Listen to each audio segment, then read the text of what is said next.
Welcome to Talking New York Real Estate with Vince Rocco. Our show is all about the exciting world of real estate and in particular, how it relates to the luxury New York marketplace. But if you are not planning a real estate transaction in New York, we still have plenty of information you can use no matter where you are. Now, here's our show. Okay, good morning, everybody. We are back here at the Inman Connect conference in New York City at the Hilton Hotel for day 2. You know, listen, we do this a lot, but today I'm really excited to talk to these 3 individuals, all from Brown Harris Stevens, Lisa Lippman, Rob Johnson, and Marina Bernstein. You got it. They are top performers here at Brown Harris Stevens. I mean, top performers is not even the right word for it. They break all kinds of records. And this is what I like to do, to bring them to you, to hear their success stories, to help us understand what motivates you all, what inspires you all. You know, that the operative question, what gets you up in the morning to get out there and continue to kill it? I've known Lisa for many, many years, actually my entire career here.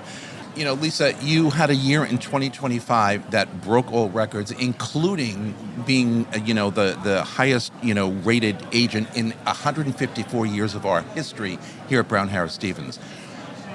What do you think about that when you get up in the morning, as I said before, and you get out there and you're ready to face that next day? Do you think about, how do I top this? What do I do next? You know, that old expression, I'm only as good as my last gig, right? What goes through your mind in the morning when you've got all of these accolades and all of these awards and you happen to be really good at what you do? What do you think about? Well, I mean, I have to say, I'm a realist. So last year was an incredibly good year for me because I did about the same number of deals I usually do, which is between 50 and 60 deals a year. I've been kind of consistent on that for the last 10 years. Last year I did 59 deals, but I doubled my production almost. So obviously that was just a lot of very high-priced properties. And I know that I do think that was unique to last year. It was a little bit just, the luck of the stars. I had a lot of really big clients last year. I also think it's a function of what's going on in New York City is that there's a lot of money in New York City. I do think that is going to continue. I think, that's the way people live in New York, it's an expensive city, and the wealthiest people want a piece of New York. That's always been true, and, the numbers have just gotten bigger.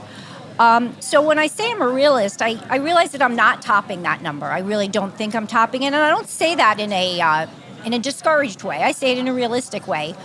What I think when I get up in the morning was, I had a great year last year. I put some money away. I'm going to save some money. I gave a lot more money to charity because I made more money.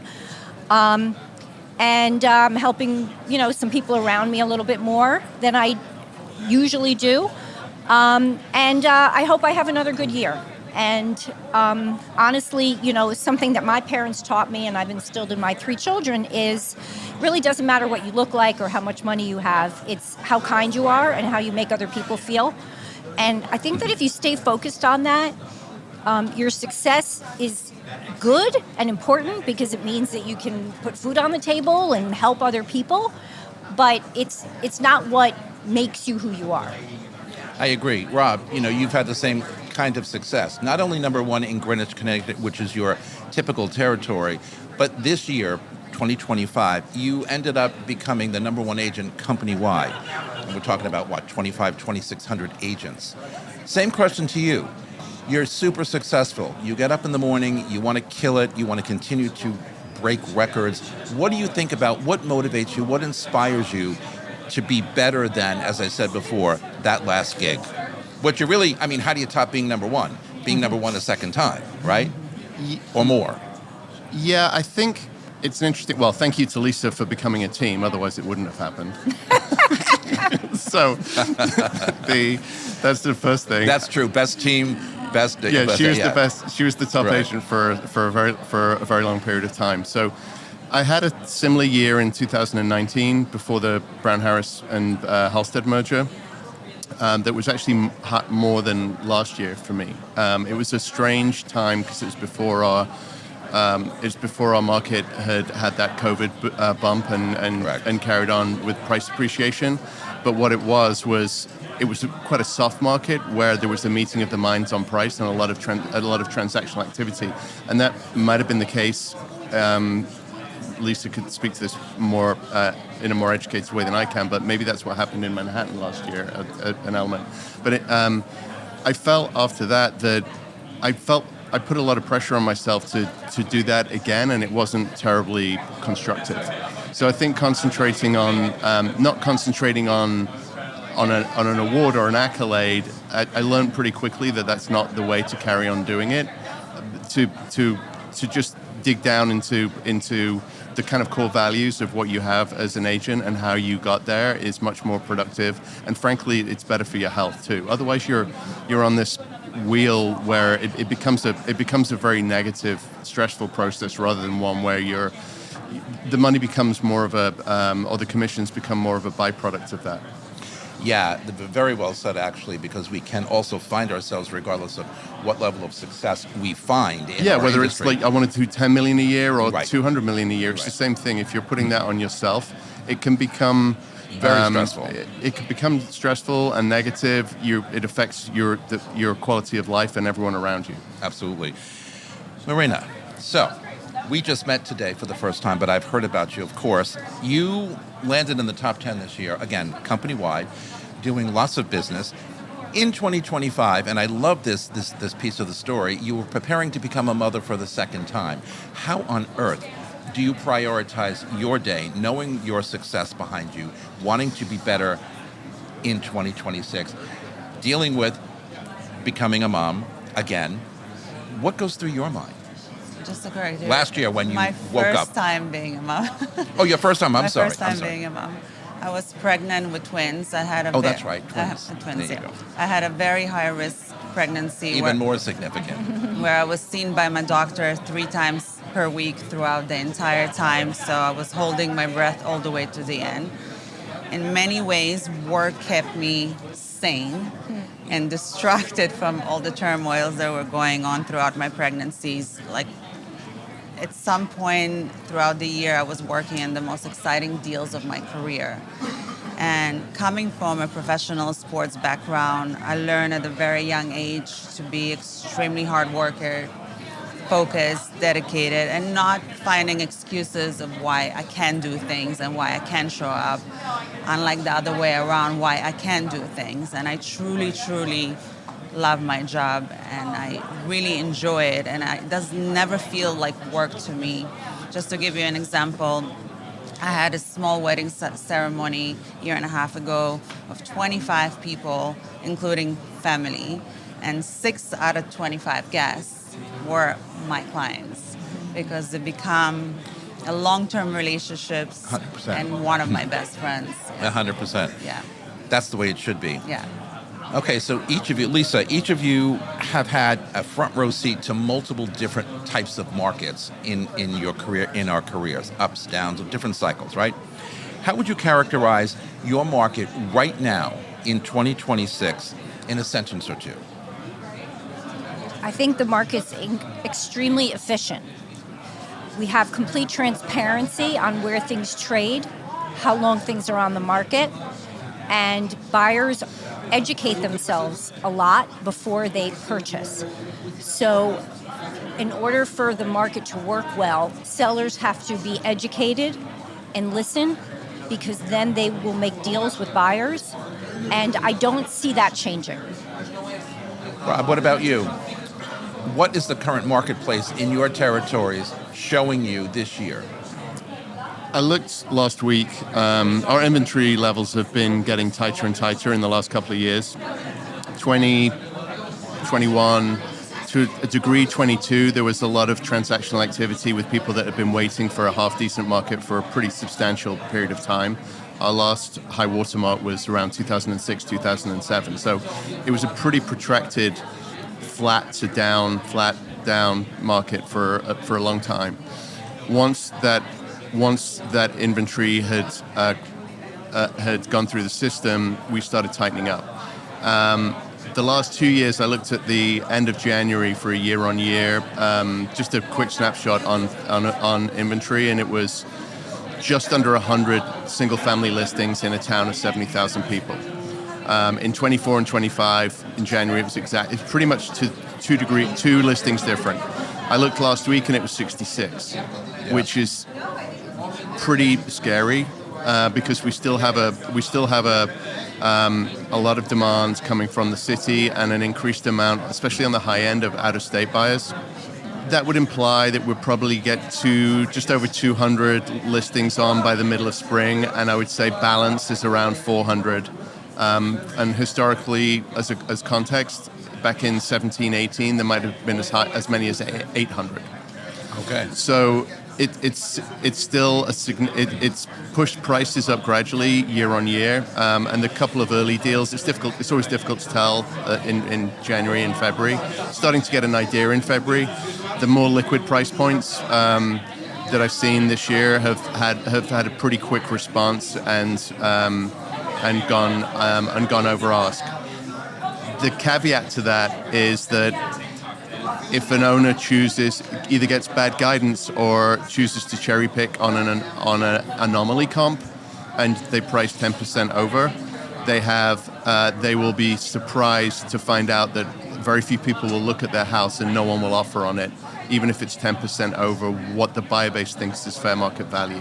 So educating sellers on that and the chance of them having a bidding war only really exists in the first week is the most valuable conversation we can have with owners right now. All right, we're going to take a quick break. We're coming right back. This is Talking New York Real Estate on the More Network. A word from our sponsors. We'll be right back. The Everset provides full-service staging and furniture rental solutions in the New York area. For more information, please visit us at staging.theeverset.com or email us at staging@theeverset.com to request a free proposal. Hi, it's Stephen Bailey from Roadway Moving and Storage. Listening to Vince Rocco, you know the right partner makes all the difference. At Roadway, we deliver an experience your clients will love. For specialized services and white glove care, choose Roadway. Want to learn more? Email me at steven@roadwaymoving.com or visit roadwaymoving.com. Okay, everybody, we are back. So, Marina, what do you think most headlines are getting wrong about the current real estate market? I mean, Lisa touched on a bunch, Rob touched on a bunch, but what do you think the headlines out there, all over the place, whether it's print media, television, word of mouth, what are we getting wrong in those headlines out there? I think a lot of the headlines focus on politics and the so-called Mandani effect and the certainty of how demand will slow down in New York City. But what they forget to report about is the really fast-growing pace of ultra high net worth individuals in the U.S. and globally. And therefore, throughout history and today, Manhattan is the magnet for global wealth. And the demand for... And always will be. And always will be. And the demand for trophy assets are much stronger than the media narrative. I agree. Lisa, what does it take beyond talent? You said a little while ago at the top of the show, you're a realist and you focus and you try and get the job done. But what does it take beyond talent to remain a top producer year after year after year? And again, I said at the top of the show, I've known you all of my career here at Brown Harris, and you've always been up there. Talent is great, but what else? I think... And you've also raised 3 children in a busy city like New York, right? So it is not easy. I would say it's fire in my belly. I think some people are born with more than others are, for sure. I do believe in some of this, nature versus nurture, nurture versus nature. But fire in your belly and just always sort of, I think for me it's being competitive with myself. And I think that one of the reasons why I've remained successful is I don't really pay attention to what other people are doing. I pay attention to what I'm doing. So a lot of times I'll have conversations with colleagues and they'll say, did you see so-and-so did this or got this piece of business or got that piece of business?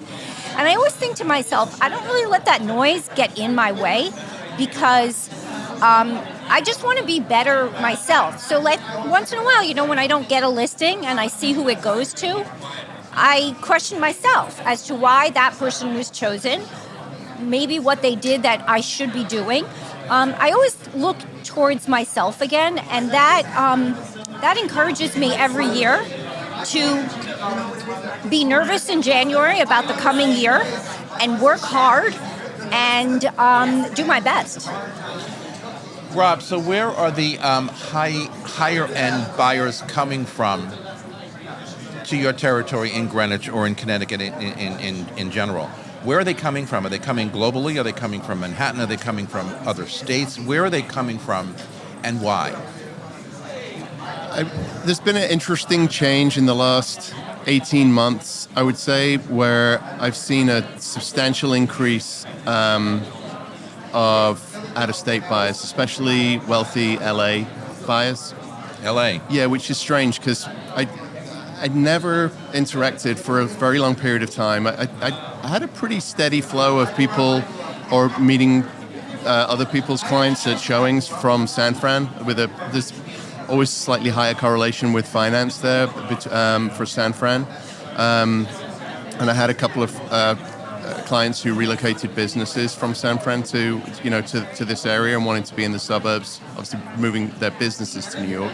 But LA started coming before the fires, but then there were a few more Palisades guys coming, last January. And I think the story that I was getting consistently was that the pressure of social issues in California, it wasn't really taxes, which is an interesting topic with what's gone on in Manhattan and how the media's portrayed that with an exodus from, to your question with Marina, what are people getting wrong?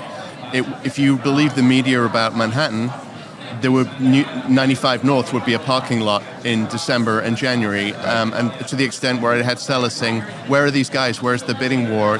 Your house has been on for 6 months. It's not." No. But LA, to answer your question, LA increased amount of traffic, especially on the high end. The initial reactions were that we're a reasonably well-priced luxury market, which interests them. Marina, the same question to you. So we talked about, you and Lisa mentioned, here in New York City, very wealthy, city for the most part, very high-end properties. People here tend to, and we say this on a regular basis, tend to have more money to spend than anywhere else. In your particular book of business and your territory, where are the higher-end buyers coming from? I think it really depends on the neighborhood. I believe in Midtown Manhattan around Central Park.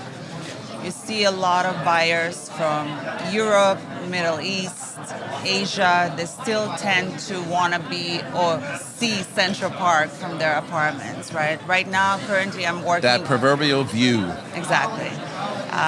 Downtown, you see more of the local buyers actually upgrading to the new developments like 80 Clarkson. Some buyers come from 150 Charles. Some buyers come from 43 Greenwich to 80 Clarkson. Currently, I'm working right now with 3 buyers from San Francisco.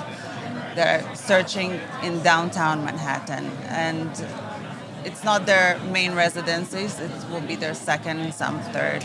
I feel like Upper East Side, it's also mostly local buyers that are upgrading to new development, high quality, top amenities. And top pricing. And top pricing, exactly. Yeah, so sure. It really depends on the neighborhood. Lisa, we're starting to see inventory, it's been happening for a while, dip here in New York City. And also, as you mentioned, in Connecticut. What in your opinion is causing that, and what do you see also as a fix to that? How will we get out of that? How will inventories begin to rise again? We all know in this town that if we don't have a lot of things to sell, how are we going to take care of our buyers? Buyers are out there wanting to buy things, fortunately, but inventory right now is very low. What's causing that? How do you see it changing? Well, I think it's a few things. One thing is absolutely science and demographics. People are living longer. So it used to be that in their early 80s, people sold their large apartments or passed away or got ill and moved to, a nursing home or to Florida or something, and they sold their apartments, or their apartments were sold because they died. And that early 80s is now 90s or maybe 100. So people just live longer, and I think that is something that we have to look at when we understand inventory and the way everything works. So that's number one. Number two, I think something we have seen in the last couple of years is that people who purchased from 2016 until 2021 bought at very low interest rates. So for them to sell what they have at a 3% or less interest rate and purchase at a 5% or higher, really, it's not just a higher price point or a lower price point. It's it's the math It's looks the different. monthlies. The monthlies are Exactly. excruciating. Exactly. these So days. sometimes the math doesn't make sense. Downsizing doesn't make sense because they change an interest rate, and upsizing doesn't make sense. And I'll give you a perfect example. I'm not really looking to move, but I have a 4-bedroom, 3,000 square foot apartment that I bought in 2020 at a very nice low interest rate. Sometimes my husband and I think, maybe we'll sell this. It's 4 big bedrooms. We don't really need that. Let's buy something a little smaller with a terrace. Maybe they're around the same price, maybe a little more, maybe a little less. But the math gets complicated and feels a little tricky because the interest rates are so different and it all becomes a little less appealing. Right. For us, this would be a maybe thing, but for a lot of buyers out there who live in a 2 or 3 bedroom home, let's say, and need really a much bigger apartment, or live in a very large apartment and really need a much smaller apartment, because of the change in interest rates, that's just become a more complicated move. The last thing I will say is that people like living in New York, so people don't leave. I think more and more people do like to raise their children here if they can do it. It's really expensive, I know that, but people like to do it. And we used to see older people going to Florida and moving out. The truth is there's no place better to get old than in New York City. Everything can be delivered to you. You don't have to have stairs. You don't need a car. So true. If you have a doorman, you have, an instant person who's watching over you. So true. Very true. Rob, yesterday I talked to Dan McCumlow from Westport, Connecticut. And he was telling us, based on the inventory situation here, inventory, as you also indicated before, has been depleted. So much to the point where, in one case, he had a $2.5 million listing that he actually, multiple offers, bidding war, he sold it for $1 million more at 3.5. Wow. And I looked at him and thought, okay, how do you do that? I get it. There isn't a lot of inventory. I get it. There are not a lot of nicer homes on the market. What is inspiring somebody like that buyer to spend $1 million more on a home? And I'm sure you're seeing similar stuff in Greenwich. Well, it's coming from both sides. So I think sellers are aware that a lot of smart sellers are aware that if they price the house well, that's the optimal result, that they'll have a bidding war. Having said that, the guidance that I give is the majority of them land around 10% over. So you don't want to underprice too much, but that's the sweet spot. There are exceptions, like the one you just mentioned, and I would say every time what makes someone do that, I kind of joke about it with my buyers when I start out, where some people will go through, especially if they're looking at a popular zip code, like a family zip code and a liquid price point, say under 5 million in Riverside and Old Greenwich is a good example. Everyone has a different process, but they will start out saying, hey, Rob, where do you think this is going to transact? Best guess is X. You're crazy. Offer Y, lower. Some people take a couple of times to adjust. Other people it takes longer. But I joke with them before it's happened that at a certain point, you'll reach an inflection point where your time and your concentration on this property search, you'll make a knowingly non-financial decision to end it. Because the market's like that, and at that point, I'll remind you of this conversation, and we'll say, they'll give me a number, and I'm like, you might not need to go that high, but that's the same buyer with the same checkbook that makes. So I think the buyers get forced into a capitulation point where they can't afford to miss one, and they're comfortable going $200,000 or $300,000 over just to end the process. $200,000 or $300,000, yes. And Lisa and Marina can tell you, we've had many cycles in New York where we've had major bidding wars and over asking prices and on and on and on and on. we still see a little bit of that in pockets of our inventory these days, but not a lot, not like the past. But when you're talking $1 million over, okay, that's significant. I want to ask you, Marina, you're all known for being strong negotiators in this business. We have to know how to negotiate. Actually, what I've been saying lately to young students where I teach, we have to learn how to be better negotiators and better communicators, because the world in our industry of real estate is changing so rapidly and has changed so significantly just last year in 2025. Being a strong negotiator, how does that affect the outcome of any deal that you're working on, right? And being strong doesn't mean being mean or whatever. It means just being a strong, confident negotiator. How do you do that? Well, in New York City, we live in the most competitive market in the United States. Absolutely. With extremely sophisticated clients.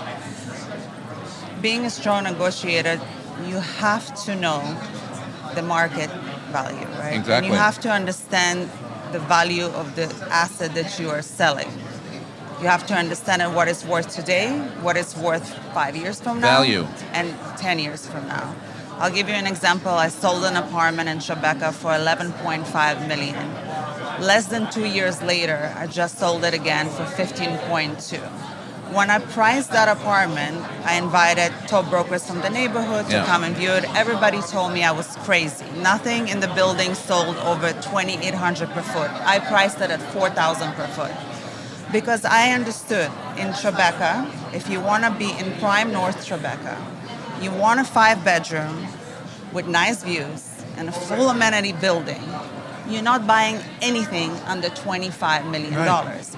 And even though I knew that people are educated, they'll go on Zillow, they'll go on StreetEasy, they'll see what I sold the apartment for 2 years ago, and they'll be like, oh my God, you're asking so much more, right? But I knew the value of that apartment today and in the future, knowing that all the new developments coming to market of 5,000 plus per foot. So to really understand, and sometimes, even if you're working with ultra high net worth individuals, you need to understand that sometimes, even though they can afford it, they want to feel good about the deal. Absolutely. So you have to be creative and you have to think outside of the box of how to close the deals. And again, talking about inventory, Tribeca is also very depleted in inventory. And if you need to be there, want to be there, have to be there for whatever reason, that's not an over gigantic price. It really isn't. Lisa, same to you. I mean, you're obviously a successful agent through the years. Negotiations is almost everything we do on a day-to-day basis, even in just talking to a buyer without an offer being in the middle of it, talking to a seller, understanding who these people are. We're negotiating all the time. How do you do it? So my answer is going to be really different. When I think about negotiation, I don't really focus so much on what something's worth, what it was worth, or what it will be worth. I'm actually most focused on listening to both the buyer and the seller, depending on who I represent. Right. In my mind, it's worth what it's worth, and the market will determine that. And even if I think and the seller thinks something's worth a certain amount, if we're not getting offers like that, then it means it's not worth that much.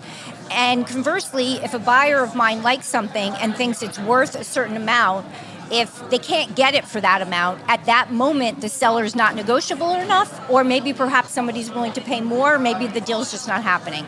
So when I negotiate on behalf of a seller, I give them my best advice based on the rhythm and the patterns of the showing and the people coming in, where I think it's going to trade, and whether I think that the buyer we're dealing with is somebody that we can get to the right number. And then I will encourage them to let me get that buyer to the right number. I will tell you, I will use my best efforts, and sometimes I have sellers who, despite the fact that they've clearly hired me for a reason, will tell me what to do and tell me how to do it. And it usually doesn't work out well because they're good at what they do and I'm good at what I do. And I try to explain that to them. You hired me just like when I hire my accountant. Trust me, I do not tell them how to do my taxes. When I represent a buyer, I will also tell the buyer what I think something is worth. And then I also ask them how much it's worth to them. Right. Because I think what's very important when you represent buyers is you have to remember that it's not your money, and you have to look at it as a long game. So if you don't sell this particular property to a buyer because they don't want to pay what maybe they need to pay, then you'll sell them something else. And they have to feel good about the price. And sometimes a buyer will lose something because they're not willing to pay enough, and they'll learn. But if you push them, it never works out. So I try to really listen. I try to really understand the client's perspective, and then I give them my best advice, and then I let them make their own decisions. I've said for years, working with buyers, if I'm going to do my job right and we're going to find a successful place and you're going to be I have to make sure that you're happy with that place. And when you close and you spend the first night in that new apartment and you put your head on the pillow, I tell these buyers that, and you say, I did a good deal, I made a good deal, or I'm very happy with the deal, with everything involved in the deal, then I've done my job right. And I know you feel the same way, and all of you feel the same way, because we work on a referral basis. And when we delight people, we get it back. All right, one more break. We're coming right back after these messages. This is Talking New York on the More Network. Don't go anywhere. This podcast is supported by the More Network, powered by Brown Harris Stevens. Real estate touches every aspect of our lives, from design and architecture to investing and the economy. Now there's a way to get all your real estate information in one place, the More Network. With more than 20 podcast and webcast series, the Mastery of Real Estate Network is powered by Brown Harris Stevens, one of the country's most distinguished brokerages. Discover advice from notable entrepreneurs, compelling topics, and access to top global real estate experts. Subscribe to their YouTube and Apple podcast channels by visiting getmorenetwork.com. Okay, Rob, how does it feel to be, the first non-New York City agent to make it to number one? Greenwich is in New York. It's this close. It's this close. Yeah, right. Exactly. Across the country. It's great. It's an honor to. I love working for Brown Harris. There's some amazing agents in all their offices. Not just Manhattan, but Hamptons and Florida, and Connecticut. So, yeah, it's an honor. And the nicest thing for me to get out of it is to hopefully be able to connect with more other Brown Harris agents on the back of it. Just being more visible in a suburban office is important to me. It's obviously a very New York-centric company, and that's our core buyer base. So it's always good to have those relationships. So getting some visibility on that's probably the best thing to come out of it. And Lisa, number one team. Now, you've been number one agent forever and ever and ever, and I know your team members. How does it make you feel? You work hard. You've been working hard for years. But those numbers, I don't think anybody, poo-poos being number one in anything, right? How does it make you feel?